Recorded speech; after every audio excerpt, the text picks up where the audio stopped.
Hey everybody, welcome back. All right, guys, I hope everyone's having a blessed day. Okay, so I did a short for this Ratchet the other day, but I forgot I didn't do the video. I stuck the short up first without it, so we're gonna get to the video now.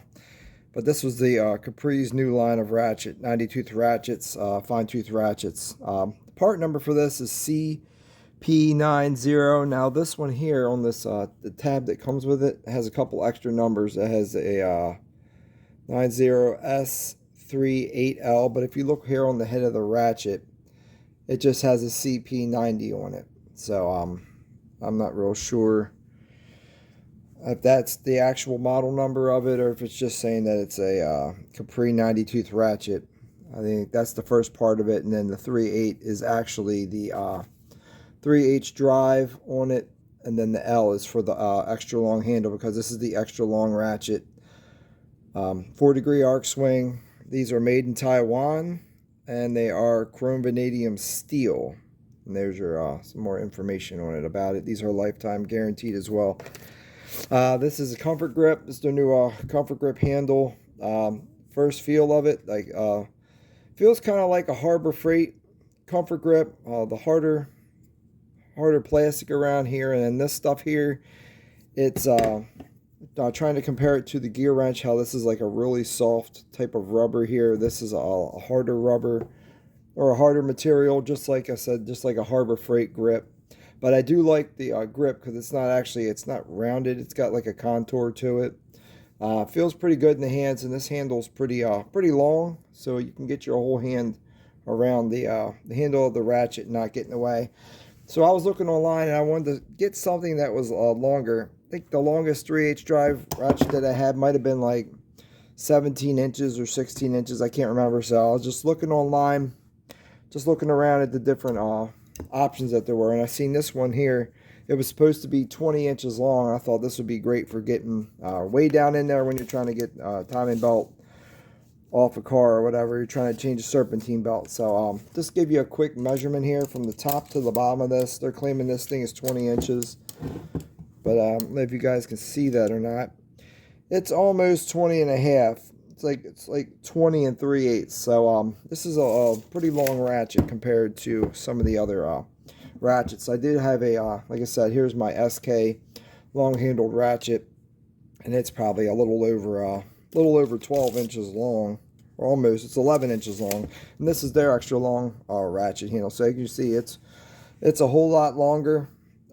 Just to let you hear the back drag on this thing,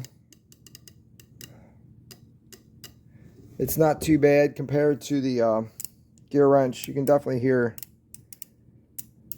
the ratchet does sound different, and then your 90 tooth SK. But taking a quicker look at the head here of the ratchet, it's roll stamped on and off, and then your reverse switch here. It's not recessed, but it is pretty slim, kind of fine, so it fits down there pretty good. And it looks like it might be a cast metal switch. I'm not real sure about that. Now the face of this is held in with Torx bits. I believe these are T9 Torx bits. And I'm sorry, right here is your part number again here in the middle, the CP90S338L. That's stamped here into the center of the ratchet. Let me just give you some quick measurements of the head before we start tearing it down. Now we're going to compare it to these other ratchets here. As you can see, here is the gear wrench. And compared to the gear wrench is a little bit shallower of a head.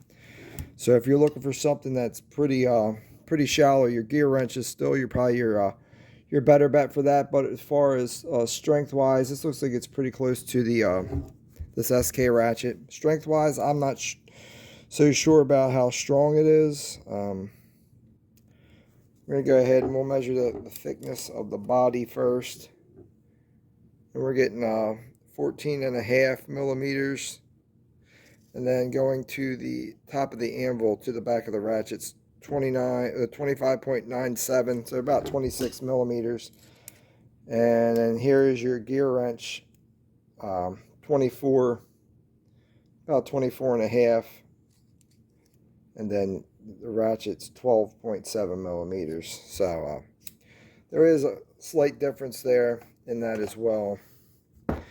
Okay guys, we're going to go ahead and we're going to start tearing into the head of the ratchet, so we can just take a look here and see what's inside of it here.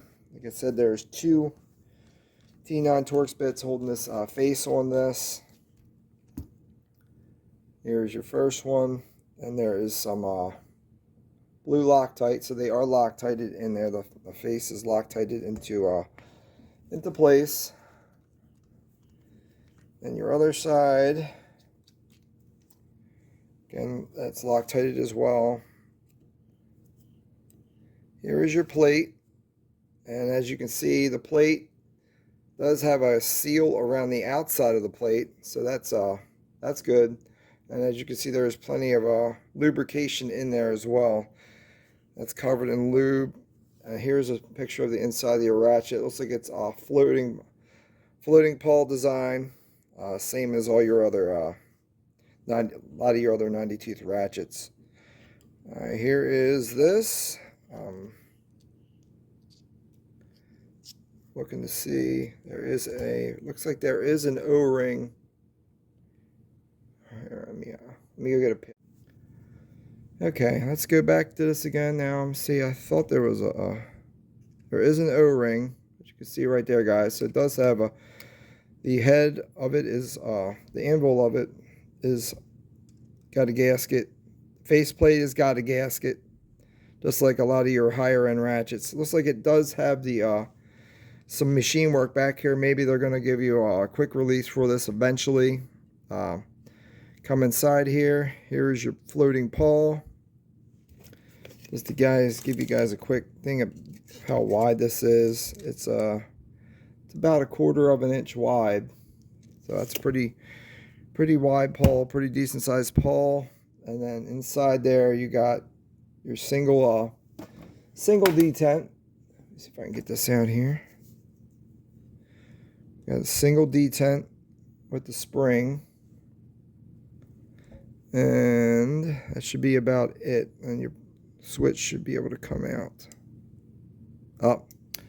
So, like I said, this is one of them ones where you got to pull this little pin out here. And there's a couple other ratchet brands out there that have this little like tapered pin in there. So you just a pair of needle nose, and you can just pry it out just like that. And then you'll be able to pull your switch out the bottom of it. And there you go. Here is your reverse plate, and that has also got a gasket on it too, so that's sealed. It's a completely sealed head, like some of your other high-end ratchets. Here's the ball bearing for the reverse switch, and then there's your there's your spring for the reverse switch down inside there. You guys can see the spring down in there, but there's a spring down in there. There's your machine. Or you can see the machine oil. There's like an oil inside, so it's not like a grease. It's more like an oily substance that they're using to put this together. So to get this back together, you're gonna have to get the ball detent back in there first, and then slide the switch back in. I think I'm gonna have to do that. We'll do that offline because it can be a little bit time consuming, and this ratchet's extra long, so it's kind of awkward to handle. So I'll cut back in once I get the switch back in.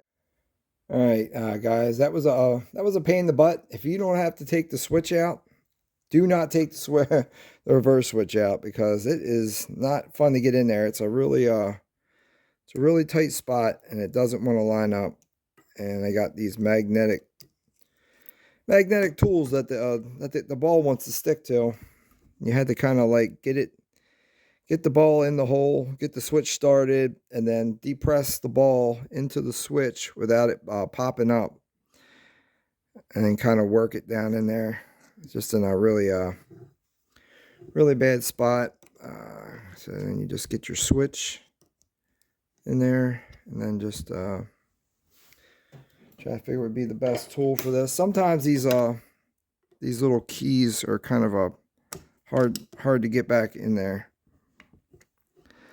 I think we're in all the way, and if you don't get the key in all the way, the the anvil and the switch, nothing will sit right, and then you'll be pulling it back apart and making sure that key's down in there, because I've done that before too, where I've pulled it out and the key wasn't in all the way, and then it wouldn't go back in, and it just took a little while to get it back in there. Here again, here's the pawl. You can see on the back of there, it does say 3/8 MW and then 90 tooth. And on the other side, you don't really have anything on the other side. So we're going to go ahead, push this to one side, drop the anvil back inside if we can. And I didn't take a look at that, so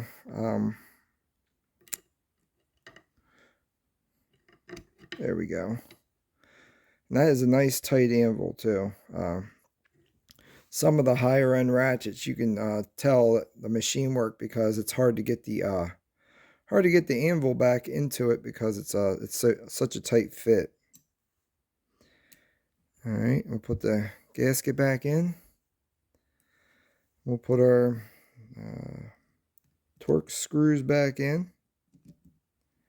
Again, guys, these are T9 Torx screws that you're putting into it.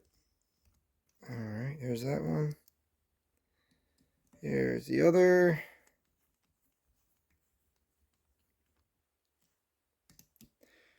Just to snug them up a little bit. You don't want to strip them out, because then you'll have to be warranting it out, because you can't get it open. There you go, and look at this, guys. Here's the anvil. Let me give it a shake just to show you guys. It's really that's a really nice tight anvil. Here's the SK, just to give you some comparison. This SK has got a really nice tight anvil too. And then here's your gear wrench. Now this ratchet has been used a whole lot. As you can see, it does have a little bit of play in it, but it like I said, this has snap rings in it. It doesn't have the screwed down faceplate. So maybe the screws can actually get the plate a little bit tighter to the anvil. Plus these two have gaskets around the anvil itself, so that might be giving you a little bit of extra, helping you get the tightness in there. But that's it, guys. Go ahead and check it with a socket here, just to show you guys the ball detent on it as well.